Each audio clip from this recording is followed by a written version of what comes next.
Good morning students. अब तक पिछले वीडियोस में हमने देखा जितने भी प्राकृतिक रेशे थे, जिसमें सेल्यूलोसिक रेशे के अंदर हमने कपास के बारे में बात करी, जानतो रेशे के अंदर हमने सिल्क और ऊन के बारे में बात करी। अब हम यहाँ पर मानवकृत तंतु रेयॉन के बारे में आपसे बात कर रहे हैं। मानवकृत तंतु यानी वो तंतु या वो रेशे जो मनुष्यों के द्वारा निर्मित किए गए हैं। इसमें भी इसके अंतर्गत भी दो रेशे होते हैं, एक वो रेशा जिसके अंदर प्राकृतिक रेशों का उपयोग किया जाता है और एक वो रेशा जो पूरी तरह से आर्टिफिशियल होता है, पूरी तरह से रसायन के द्वारा निर्मित किया जाता है, जिन्हें रासायनिक रेशा भी कहा जाता है। यहाँ पर हम मानवकृत तंतु रेयॉन के बारे में बात करेंगे। रेयॉन की खोज 19वीं शताब्दी का वैज्ञानिक चमत्कार है। इसे कृत्रिम रेशम या आर्टिफिशियल सिल्क भी कहा जाता है। यह मानव द्वारा निर्मित पहला रेशा है जिसका उत्पादन स्रोत वनस्पति से प्राप्त सेल्यूलोज है, यानी इसमें सेल्यूलोज का उपयोग किया जाता है। अब सेल्यूलोज जो है, जिसमें कागज़ है, बाँस है, कागज़ की लुगदी है, कपास के जो लिंटर्स बचे हुए हैं, उनका उपयोग रासायनिक पदार्थों के साथ मिलाकर एक अर्धतरल पदार्थ या सेमी लिक्विड बनाया जाता है। इस अर्धतरल पदार्थ को स्पिनरेट से अत्यंत बारीक छिद्रों से होकर गुजारा जाता है। जैसा कि हमने यहाँ पर डायग्राम में दिखा रहे हैं, ये स्पिनरेट है, इसमें से होकर इनको गुजारा जाता है, एक घोल बना करके तैयार किया जाता है और इस घोल को इसके द्वारा निकाला जाता है। इतिहास को यदि हम देखें तो रेयॉन आधुनिक युग का एक अनोखा चमत्कार है।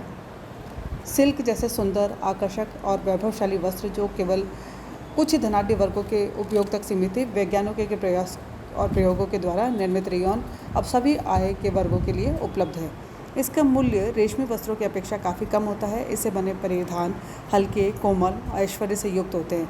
इनमें सुंदर ढंग से लटकनशीलता का अनोखा एवं निराला गुण पाया जाता है। इसे विभिन्न प्रकार के समारोह में परिधान हेतु उपयोग में लिया जाता है। अब हमने यहाँ पर बात करी कि इस तरह से स्पिनरेट से इनको होकर के गुजारा जाता है।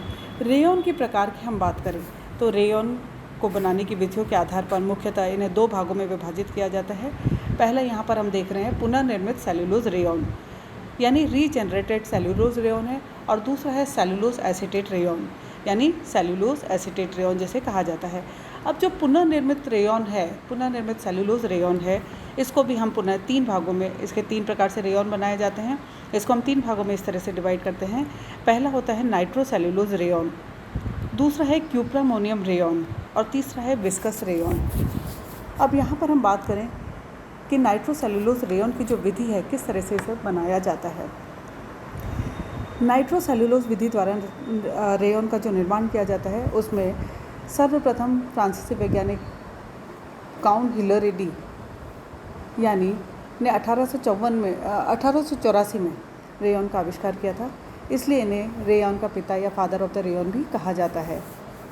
इसके अंदर सबसे पहले कपास की पट्टियाँ, यहाँ पर हम देख रहे हैं कपास की पट्टियाँ हैं, जिसमें H2SO4 यानी सल्फ्यूरिक एसिड और HNO3 यानी नाइट्रिक एसिड को मिला करके एक घोल बनाया जाता है। तीनों को जब मिलाया जाता है तो नाइट्रोसेल्यूलोज का निर्माण होता है। इस नाइट्रोसेल्यूलोज को ईथर और अल्कोहल के साथ मिला करके कोलाइडल एक घोल तैयार किया जाता है, गाढ़ा घोल तैयार किया जाता है। इस कोलाइडल घोल को स्पिनरेट के जो छिद्र हैं उनसे होकर के गुजारा जाता है, जिसका व्यास 0.002 इंचेस से लेकर और 0.005 इंचेस तक होता है। स्पिनरेट के छिद्रों को निकालने के पश्चात रेशों को ठंडी जलधारा अथवा अन्य माध्यमों द्वारा सुखाया जाता है। सूखने के पश्चात जितनी भी लंबाई का रेशा हमें आवश्यक है, उतनी लंबाई का रेशा इनसे तैयार किया जा सकता है। अतः इन्हें स्पिनरेट से जो निकाले गए रेशे हैं, जनरली वो फिलामेंट रेशे के श्रेणी के अंतर्गत आते हैं। अब यहाँ पर हमने देखा कि कोलाइडल घोल को जब स्पिनरेट के छिद्रों से गुजारा तो रेयॉन का रेशा हमें प्राप्त होता है और अल्कोहल तथा ईथर का वाष्पीकृत होकर वो उड़ जाता है और इस तरह से हमें एक नाइट्रोसेल्यूलोज द्वारा निर्मित रेयॉन प्राप्त होता है। अब हम यहाँ पर दूसरी तरह से रेयॉन का जो उत्पादन है वो देखते हैं क्यूप्रामोनियम रेयॉन। क्यूप्रामोनियम रेयॉन का जो निर्माण है, सर्वप्रथम फ्रांसीसी वैज्ञानिक LH डेस्पिक्स ने इसका निर्माण किया था। इसके अंतर्गत भी गुदा या कपास की पट्टी जो है, यहाँ पर डायग्राम में दिखाई दे रहे हैं, उसको संग्रह पात्र में इकट्ठा किया जाता है। गोल बनाने का फिर पात्र आता है और छान कर गोल संग्रह का पात्र है और कताई का उपकरण। इस तरह से इसका डायग्राम यहाँ पर दिखाई दे रहा है। इसमें भी सबसे पहले क्यूप्रामोनियम रेयॉन की जो निर्माण विधि होती है, इसमें रुई की पट्टियों को soda ash plus sodium hydroxide के द्वारा मिला करके इसको उबाला जाता है। उबले हुए पदार्थ को ये जो उबाला है इस उबले हुए पदार्थ को क्लोरीन के द्वारा सोडियम हाइपोक्लोराइड और क्लोरीन से ब्लीच किया जाता है और ब्लीच पदार्थ ऐड किया जाता है और तथा साथ में पानी ऐड किया जाता है। और इस सूखे हुए पदार्थ को, जो ये सूखा हुआ पदार्थ हमें प्राप्त होता है, इस सूखे पदार्थ को कॉपर ऑक्साइड और अमोनियम हाइड्रोक्साइड यानी CuO और NH4OH के द्वारा एक गाढ़ा घोल तैयार किया जाता है। इस गाढ़े घोल को स्पिनरेट जो है उसके छिद्रों से गुजारा जाता है, जिससे मोटा धागा बन करके तैयार किया जाता है। उस मोटे धागे को, क्योंकि वो धागा मोटा है, इसको खींचा जाता है, पुल किया जाता है और इससे साथ ही कांच की कीप से इसको गुजारा जाता है और मृदु जलधारा यानी ठंडी जो जलधारा है उसका प्रवाह किया जाता है, जिससे और साथ में तापमान को भी नियंत्रित रखा जाता है। जैसे खींचा जाता है उससे ये पतला धागा बनकर के तैयार होता है और H2SO4 के द्वारा इसे धोया जाता है और जो रेयॉन हमें प्राप्त होता है उसका रंग बिल्कुल सफ़ेद रंग का रेशा तैयार होता है। इस विधि से जो रेशे प्राप्त होते हैं वो अत्यंत बारीक होते हैं, सूक्ष्म होते हैं, लचकदार, सुंदर और लचीले रेयॉन तैयार किए जाते हैं। अब आता है तीसरी प्रकार का जो रेयॉन है वो है विस्कस विधि द्वारा रेयॉन का निर्माण करना, यानी तीसरी जो विधि है जिसके द्वारा निर्माण किया जाता है उसे विस्कस विधि कहा जाता है। सर्वप्रथम इस विधि द्वारा रेयॉन का निर्माण इंग्लैंड के 3 वैज्ञानिक क्रॉस जीवन तथा पीडल ने 1892 में किया था।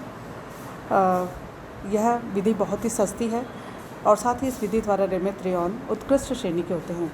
आजकल इस विधि में थोड़ा आवश्यक सुधार करके रेयॉन का निर्माण किया जाने लगा है।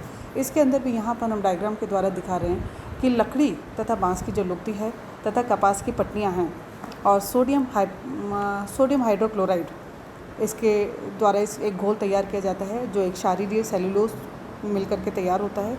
इस क्षारीय सेलुलोज को नियंत्रित दाब और ताप के द्वारा 3-4 दिन तक रखा जाता है और साथ में कार्बन डाइसल्फाइड को इसमें एंटर किया जाता है, जिससे एक्सिनेट सेलुलोज का निर्माण होता है। इस सेलुलोज को सोडियम हाइड्रोक्साइड का हल्का घोल डाला जाता है, जिससे एक गाढ़ा घोल तैयार होता है। इस गाढ़े घोल को पुनः स्पिनरेट के द्वारा निकाला जाता है, जिससे रेयॉन का रेशा तैयार किया जाता है।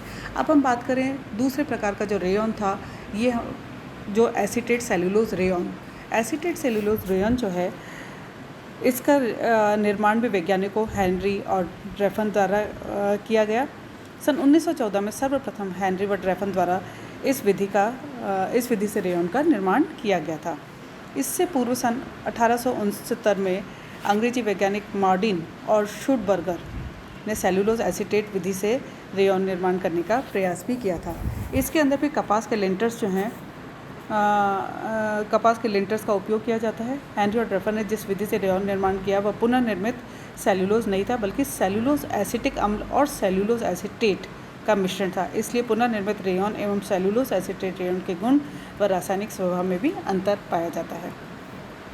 सेलुलोज एसीटेट विधि में लकड़ी की लुगदी या कपास के जो लिंटर्स हैं को एसिटिक एसिड के साथ प्रतिक्रिया कराई जाती है। इसके पश्चात इसमें एसिटिक एनहाइड्राइड मिलाया जाता है, जिससे सेलुलोज एसीटेट का घोल तैयार हो जाता है।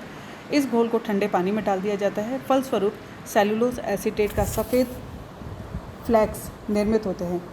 इसे धोकर सुखा लिया जाता है। तत्पश्चात इस सूखे फ्लैक्स को एसीटोन में घोलकर छाना जाता है, जिससे अशुद्धियाँ निकल जाती है और गाढ़ा घोल तैयार हो जाता है।